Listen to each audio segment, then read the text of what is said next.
es necesaria. No solo cae bien, sino es necesaria. Pero ¿cuántos niños hay? Poquitos. Qué bueno. Pero les gustan las historias, pequeño. ¿Sí o no? Voy a contarte dos historias. Una historia verdadera y una historia que no es verdad. Mas no es falsa como tal, simplemente no es verdad. La primera historia habla de un rey que habitaba en su palacio. Era un rey con mucho poder y era un rey muy compasivo que sustentaba a toda la población que rodeaba su reino. Este rey tenía todo lo necesario, tenía absolutamente todo para ser feliz, y este rey vivía en su palacio cómodamente. Algo curioso, que el pueblo que rodeaba el palacio era un pueblo rebelde, era un pueblo malo, un pueblo que de hecho odiaba al rey. Y en una ocasión ese pueblo tuvo que enfrentar a un enemigo muy poderoso. Y este pueblo se vio completamente derrotado ante el poder de ese enemigo. Ese enemigo estaba destruyendo a todo el pueblo. El rey estaba en su trono viendo la destrucción en su reino, completamente feliz. Este pueblo que estaba siendo destruido por un adversario era un pueblo que también era rebelde y malo con aquel rey que los sustentaba y les daba alimento y los cubría.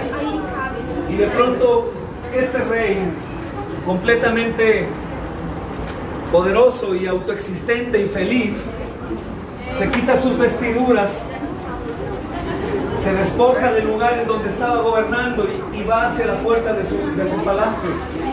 Este rey atraviesa la puerta del palacio sin sus guardias, sin ayuda de nadie, y va a pelear contra aquel enemigo que estaba destruyendo a aquel pueblo infiel.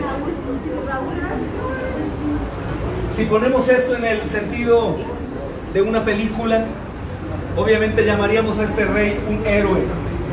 Porque ¿qué rey abandona su reino para ir a salvar a una bola de hombres malos y rebeldes? Solamente en las películas, ¿no? Vemos hombres que hacen ese tipo de acciones, ir y pelear por las personas más débiles. ¿Sabes? Esta historia, que te decía que no es una historia verdadera, pero no es falsa, la encontramos en la Biblia. En la Biblia vemos un sinnúmero de verdades que señalan a un rey que viene a una tierra caída, a una tierra que no lo amaba, que no lo proclamaba y que no le hacía caso. Y sabes que la venida de ese rey a la tierra es una venida asombrosa. Hay una escritura que voy a leerte hoy, que es una carta que el apóstol San Pablo escribe a la iglesia de los Filipenses, y es en el versículo 5, el versículo 6 del capítulo 2 de la carta de los Filipenses. Mira lo que dice: haya pues en ustedes el sentir que hubo en Cristo Jesús. Escucha lo que dice: el cual, siendo en forma de Dios, no estimó el ser igual a Dios como cosa a que aferrarse, sino que se despojó de sí mismo, tomando forma de siervo, hecho semejante a los hombres. Y estando en condición de hombre, se humilló a sí mismo, haciéndose obediente hasta la muerte y muerte de cruz. Escucha de nuevo. Estamos hablando de Cristo Jesús. Creo que la mayoría de aquí saben que Jesucristo es Dios. Este rey, Jesucristo, dice el apóstol Pablo que siendo en forma de Dios, no estima ser igual a Dios como a cosa a que aferrarse, sino que se despoja a sí mismo, tomando forma de siervo. Esta palabra siervo aquí es importante que tú sepas qué significa. Es un esclavo, ¿ok? Toma forma de esclavo. Lo importante que dice, estando en forma de hombre, semejante a hombre, estando en esa condición, se humilla a sí mismo, haciéndose obediente hasta la muerte y muerte de cruz.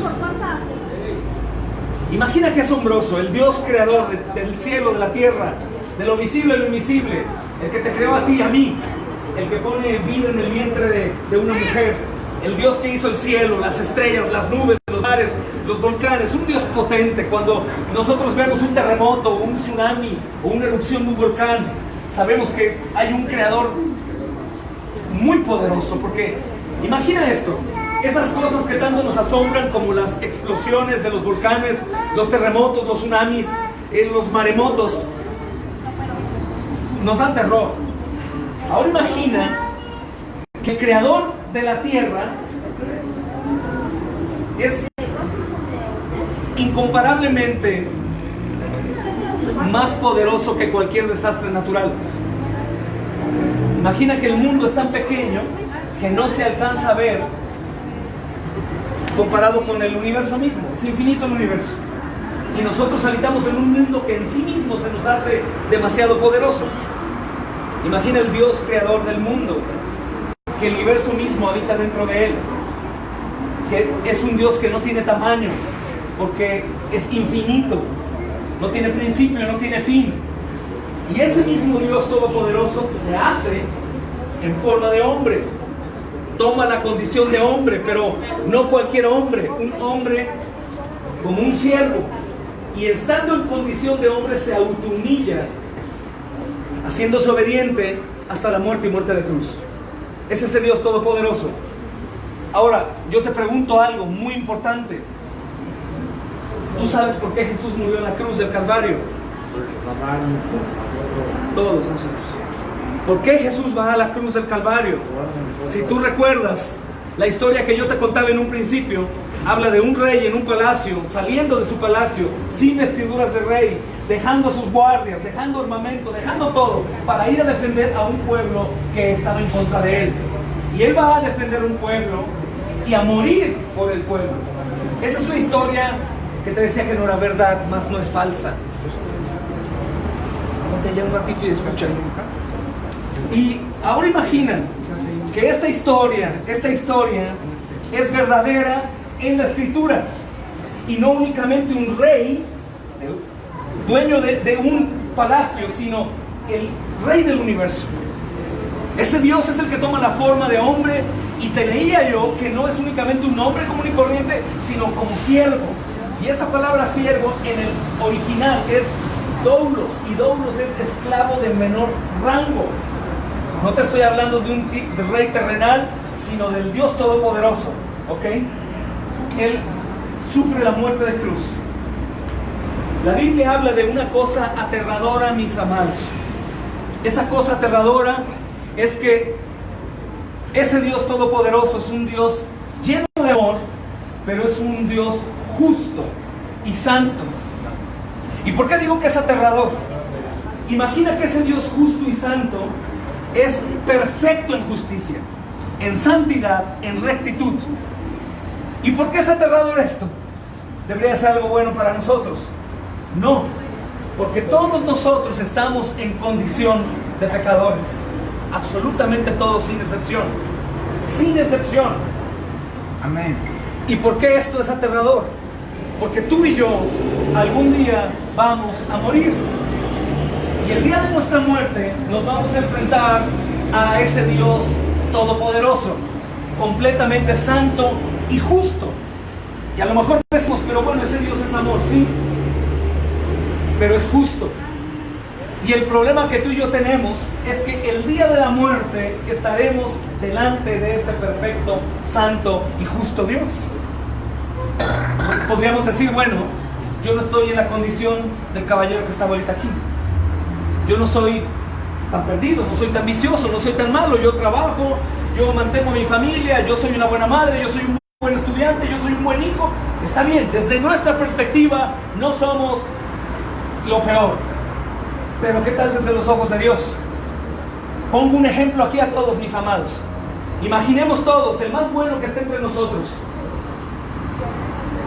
que todos tus pensamientos, desde el niño, todos tus actos, todas tus actividades, todo lo que has visto, lo que has hablado, lo que has oído, en lo oculto, cuando nadie te ha visto, de pronto es expuesto y lo ponemos en una pantalla de cine aquí. Y llamamos a tu esposa, a tu esposo, a tu padre, a tu madre, a tus hijos, a tus hermanos, a tus amigos, y le ponemos play como si fuera una película de toda tu vida, de todo lo que has hecho, de todo lo que has visto, de lo que hicimos en lo oculto cuando nadie nos vio. ¿De cuántas veces adulteraste con tu esposo o con tu esposa viendo a otras mujeres o otros hombres? ¿De cuántas veces robaste a tu padre o a tu madre? ¿O cuántas veces deseaste lo malo? ¿O maquinaste cosas malas? Cosas que no hemos dicho a nadie, que nadie conoce, pero que son puestas ahí. Les aseguro que ninguno de nosotros se quedaría sentado a ver la propia película de su vida delante de sus seres amados. Ninguno, ni un niño se quedaría ahí. Eso es precisamente lo que Dios conoce de ti y de mí. Absolutamente todos mis actos y pensamientos más ocultos están visibles a los ojos de Dios. No hay detalle, por muy pequeño que sea, minúsculo, que Dios no conozca. Todos los pensamientos, palabras, obras, todas las omisiones, todos los actos de maldad y aún las supuestas buenas obras que hemos hecho, Él conoce las intenciones. Y Él nos juzgará el día de nuestra muerte. Dime una cosa, ¿cómo será tu juicio? ¿Cómo serás nombrado? ¿Como inocente o como culpable? Culpable. Porque hemos hecho lo malo. Todos aquí sin excepción hemos dicho cosas que no sean ciertas. Y eso se llama mentir. Todos somos mentirosos. Una vez dijiste cosas que no fueran ciertas y eso te convierte en un mentiroso. Todos alguna vez tomamos algo que no fuera nuestro, eso nos convierte en ladrones. Todos los hombres aquí presentes vimos alguna mujer con deseos pecaminosos, eso nos convierte en adúlteros de corazón. Y todos alguna vez odiamos a alguien. Jesús dice que el que odia es un asesino de corazón. Todos hemos hecho lo malo, aunque no hemos sido tan malos como otras personas, delante de los ojos de Dios somos culpables. Y si tú pones como ejemplo qué sucede si un ladrón, adúltero, mentiroso, asesino cae delante de un magistrado aquí en nuestro país, de un juez, esa persona irá a la cárcel. Y si tú te pones delante de un juez como Dios, ¿a dónde va esa persona? ¿Al cielo o al infierno? Justamente. Algunos dirán, por ejemplo, la secta de los testigos de Jehová, que si hubiese uno entre nosotros, le ruego que se arrepienta y reconozca a Jesús como Dios. Ellos dicen que un Dios tan amoroso no puede enviar gente al infierno, porque sería algo injusto, algo malo. Yo te digo una cosa, ¿qué es injusto? ¿Enviar a un ladrón a la cárcel o enviarlo a su casa? Enviarlo a su casa es injusto. El ladrón tiene que ir ¿a dónde, amados? A la cárcel, eso es lo justo. ¿A dónde tiene que ir un ladrón mentiroso, adúltero, odioso al morir? ¿Al cielo acaso? No, ¿por qué? Porque lo justo es que él pague por su mal. La Biblia dice que inmediatamente después de morir viene el juicio. Y ese es nuestro mayor problema. ¿Por qué? Porque precisamente en el juicio nosotros seremos vistos como culpables, sin excepción. A lo mejor podrás decir, bueno, pero ¿vienes a un hospital a acusarnos de culpables delante de los ojos de Dios? Sí. ¿Por qué? Porque me importa la condición de tu alma. Porque la Biblia anuncia más del infierno de la boca de Jesús que del amor. Habla más de esas cosas que de las cosas que nos gusta escuchar. La realidad es que un Dios tan perfecto, tan justo, tan santo, tan limpio, no podría estar delante de personas como nosotras, que si bien no somos extremadamente perversos, asesinos, violadores, secuestradores, delante de la santidad de Dios somos pecadores, sin excepción. Porque ni uno de los que está aquí podría decir que no. Todos somos culpables.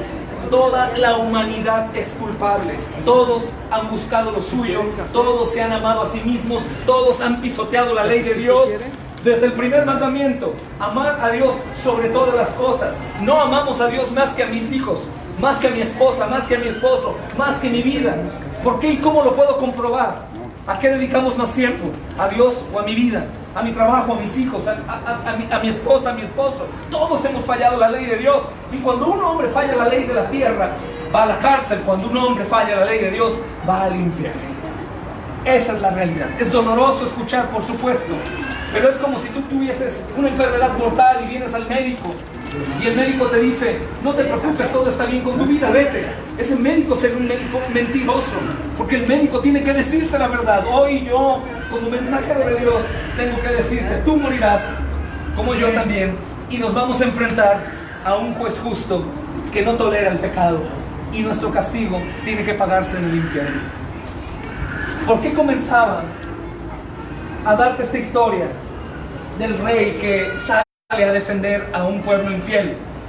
Porque lo que te leía en la carta a los Filipenses del apóstol Pablo precisamente habla de eso. Dice que él, siendo en forma de Dios, no se aferró a ser igual a Dios, sino que se humilló a sí mismo como un esclavo y se hizo hombre para obedecer. Y la obediencia fue hasta la muerte, y fue una muerte de cruz. Y la pregunta es, ¿por qué murió en la cruz? Porque precisamente, mis amados, la obediencia de Cristo es única.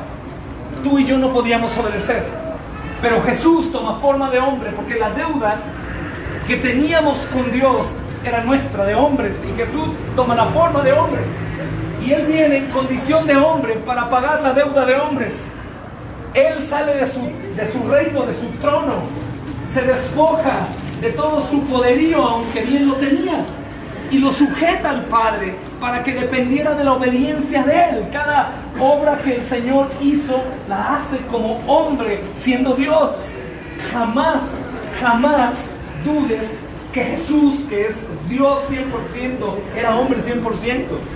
Y no hombre únicamente, sino siervo, como esclavo.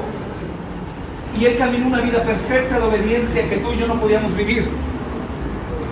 Y Él caminaba hacia la muerte todos los días de su vida. Y Él fue hasta la cruz. ¿Y qué significa la cruz? La Escritura dice, maldito aquel que es colgado en un madero. Y esa palabra madero puede significar una asta, una horca o bien una cruz. Y precisamente Cristo Jesús, tomando forma de siervo, siendo obediente hasta la muerte, sube a la cruz, que es el lugar de maldición que nosotros merecíamos. Por supuesto que la muerte que nosotros experimentaríamos no sería la de la cruz. Ese castigo se da solo en algunos países lejanos en donde matan cristianos. Pero en la cruz, Jesucristo no solamente muere crucificado, sino que en la cruz de Jesús Él recibe todo el castigo nuestro por nuestro pecado. Y si el castigo por nuestro pecado se pagaba en el infierno, quiere decir que Jesús pagó el mismo infierno en la cruz del Calvario por ti y por mí. Este rey que yo te mencionaba en un principio, que llega a impactar nuestra vida como un superhéroe, un rey dejando su trono para defender un pueblo infiel, es la verdadera historia del Rey de Reyes que abandonó su trono para venir a salvar pecadores como tú y como yo. Mira lo que indica la Escritura. Dice Isaías capítulo 61: el Espíritu de Dios está sobre mí, por cuanto me ungió Dios y me ha enviado a predicar buenas nuevas a los abatidos, a vendar a los quebrantados de corazón, a publicar libertad a los cautivos y a los presos apertura de cárcel. Tú y yo, por nuestro pecado, estábamos cautivos y presos. Y precisamente el día de nuestra condena final, nosotros seríamos arrojados al infierno. De esa cárcel no podíamos salir. De esa cárcel no podíamos ser librados, porque aún en esa cárcel vivíamos en tinieblas. Pero precisamente el Señor Jesucristo viene a darnos libertad, libertad verdadera, a abrir la cárcel, a darnos libertad, solo por Él y en Él. El Señor Jesucristo, yendo a la cruz del Calvario, hace la cosa más asombrosa que jamás podríamos entender. Él toma tu deuda y recibe el castigo que tú merecías. De tal manera que en el momento que el Señor Jesús está muriendo en la cruz, está pagando por todos tus pecados. Por todos tus pecados. Todos los pecados. Desde bebé, hasta los pecados que hoy has cometido. Pecados pasados, presentes y futuros. El sufrimiento de Cristo no es cualquier sufrimiento, porque Él no únicamente pagó por tu pecado, sino por los pecados de todos aquellos que creerían en Él. Es decir, si tú practicaste el robo, Él pagó como un ladrón. Si tú algún día mataste, Él pagó en la cruz como un asesino. Si tú algún día practicaste actos horribles, sexuales, impuros, violentos, Él pagó como si hubiera hecho eso. Imagina la vergüenza que siente un ladrón al ser descubierto. Jesús la sintió. Imagina lo que siente un hombre cuando es descubierto en adulterio. Jesús lo sintió. Imagina lo que siente un hombre cuando es condenado a la silla eléctrica después de haber asesinado. Jesús lo sintió. Él toma sobre sí mismo el pecado de todos nosotros y ahí es castigado de una manera horrible.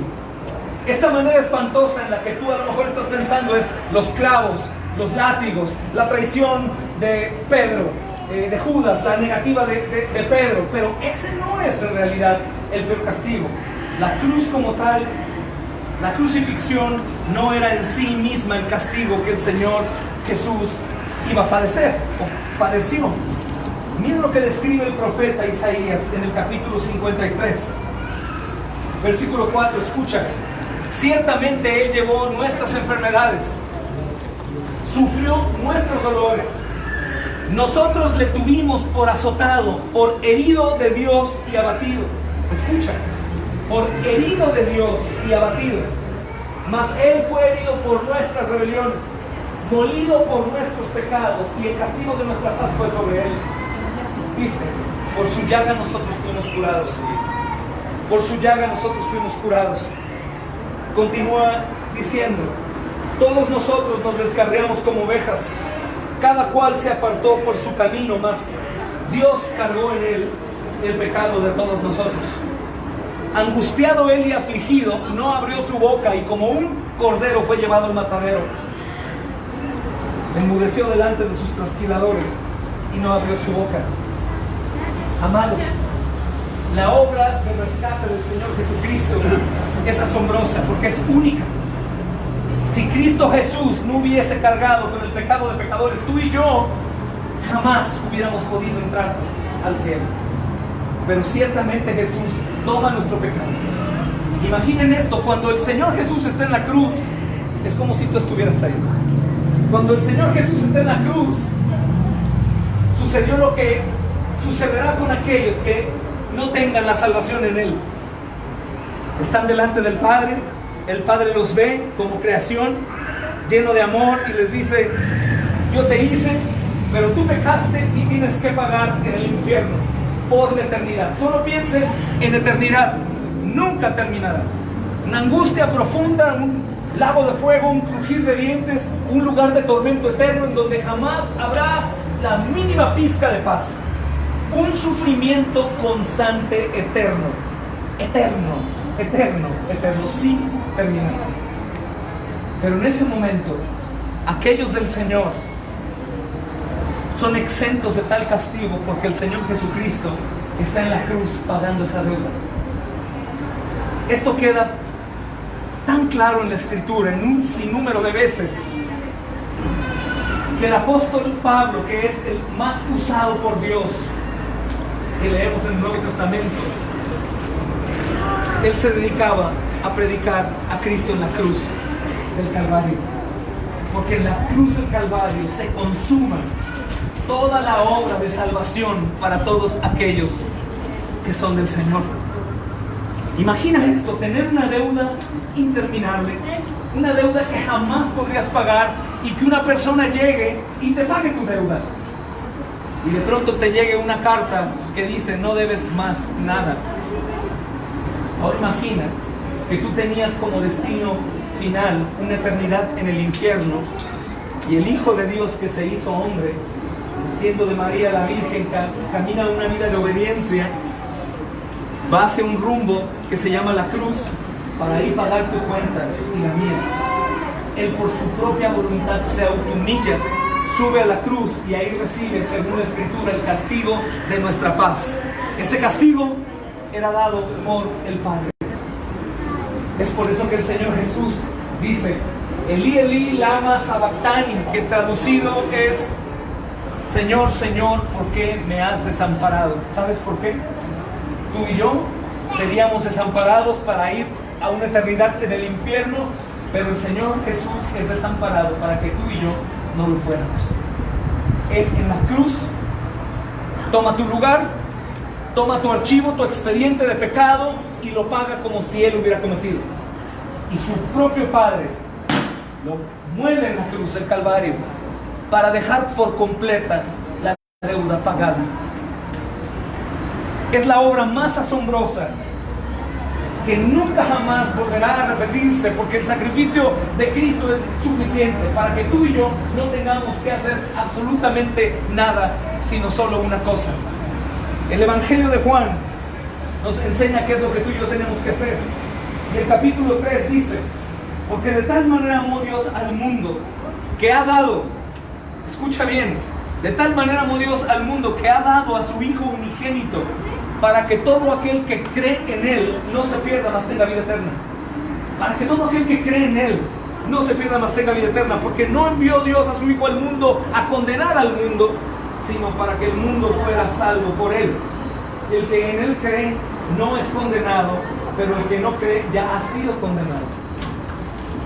Y estábamos condenados, pero el que cree, esa condena es quitada. Porque hace 2000 años el Señor Jesús la tomó. Amados, este mensaje es aborrecido porque el hombre quiere buscar la salvación por su propia fuerza. Las religiones en su mayoría enseñan que si tú haces buenas obras, tú ganas la salvación. Que si tú das limosna, puedes ir al cielo. Que si tú haces una manda, podrías hacer puntos también para llegar. Pero pensemos en la lógica humana. ¿Tú crees que Dios acepte dinero por salvación?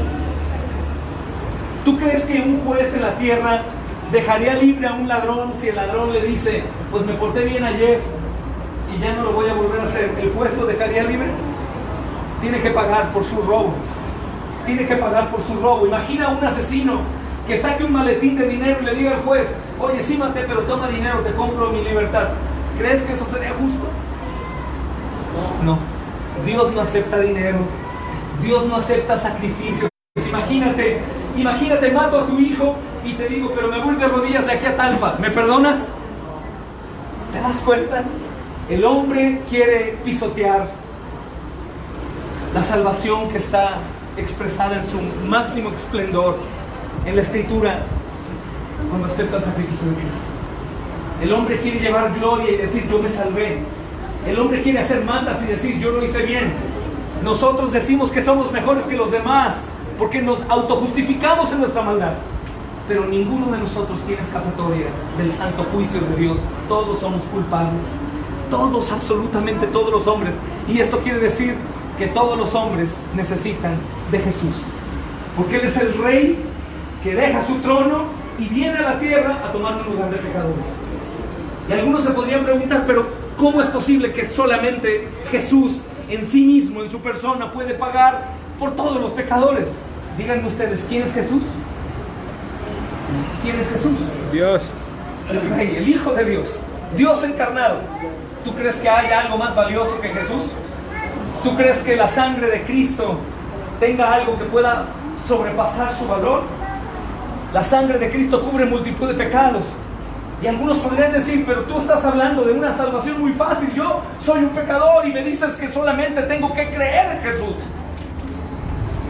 ¿En realidad se te hace poco depositar tu fe en el Dios encarnado? ¿En realidad se te hace poco el sacrificio de Jesús como pago por tus pecados?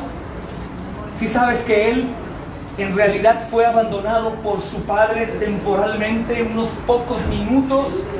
Él sintió el mismo infierno en la cruz del Calvario y podríamos decir, ¿y se te hace poco que falte algo, que el preciosísimo y valiosísimo Hijo de Dios ha muerto en la cruz del Calvario y aún sigue siendo despreciado por los hombres? Aún lo tenemos en la pared colgado como un amuleto y algunos lo soban, algunos en los templos arrancan un pedazo de madera y se lo llevan como amuleto porque la gente lo quiere para recibir trabajo, bendición, esposa, dinero, salud. cuando es el perfecto Hijo de Dios, el Hijo de Dios encarnado, el Todopoderoso, que se humilla a sí mismo. Hay un salmo increíble, que es el Salmo 22, que yo sé que es una perla, pero sé que entre nosotros habrá creyentes.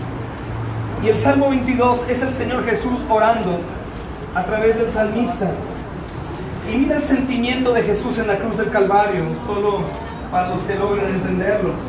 El Señor Jesús está orando y dice: Dios mío, ¿por qué me has desamparado? ¿Por qué estás tan lejos de mi salvación y de las palabras de mi clamor? Dios mío, clamo de día y no respondes, y de noche y no hay para mí reposo. Y dice: pero tú eres santo, tú habitas entre las alabanzas de tu pueblo. En ti esperaron nuestros padres y tú los libraste.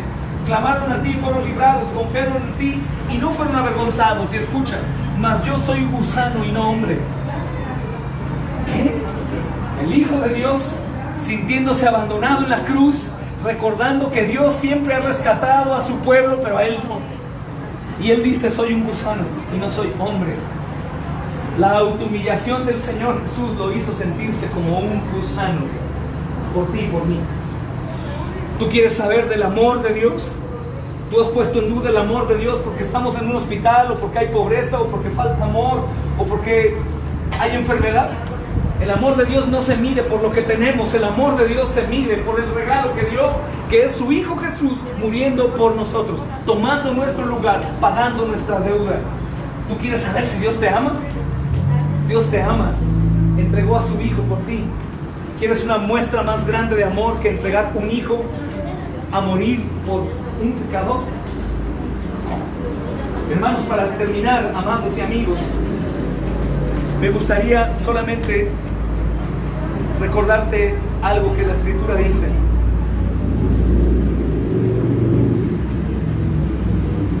Dice el apóstol Pablo, palabra fiel y digna de ser recibida por todos, que Cristo Jesús vino al mundo para salvar a los pecadores, de los cuales yo soy el primero.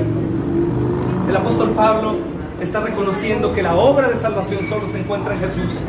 Y sabes que es sumamente importante esta noche que tú reconozcas que eres un pecador, que estás en graves problemas, que un día serás juzgado por la perfecta justicia de Dios y por supuesto que serás encontrado culpable.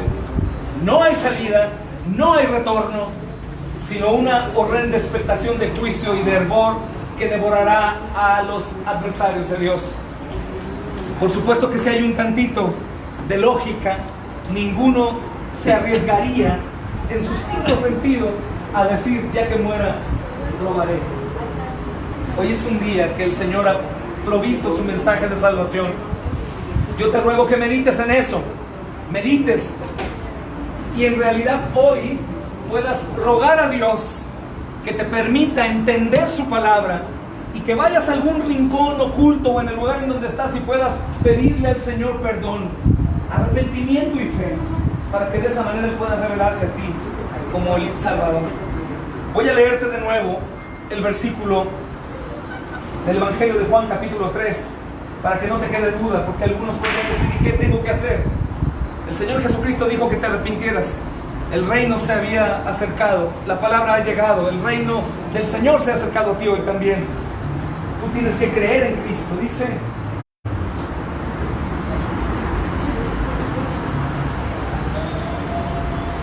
porque no envió Dios a su Hijo a condenar al mundo, sino para que el mundo fuera salvo por Él. Escucha de nuevo: el que cree en Él no es condenado, y el que no cree ya ha sido condenado. El que cree en Él. ¿Qué más tenemos que sumar a la fe? Arrepentimiento.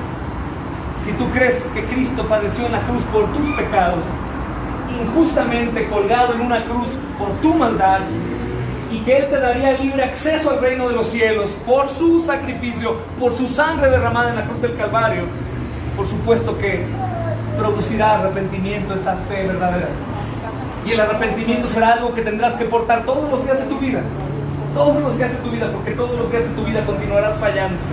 Pero todos los días de tu vida, si has reconocido a Jesús como el Señor y el Rey y el Salvador, Él continuará haciendo la obra en ti hasta el fin.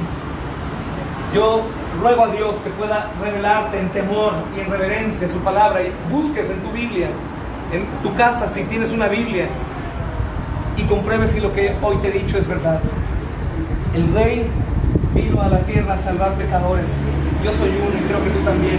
¿Estás de acuerdo? El Rey pide arrepentimiento y reconocimiento único como suficiente. ¿Tienes que hacer algo acaso? Sí, tienes que hacer algo. Si tenías cualquier método o cualquier idea fuera de Cristo para obtener la salvación de tu alma, tienes que renunciar a ella. Si tú tenías intercesores para con Dios fuera de Cristo, tienes que renunciar a ello. Si tú eras ateo y decidiste no creer en un Dios que se hace visible a través de la creación, yo te ruego que veas otra vez la creación.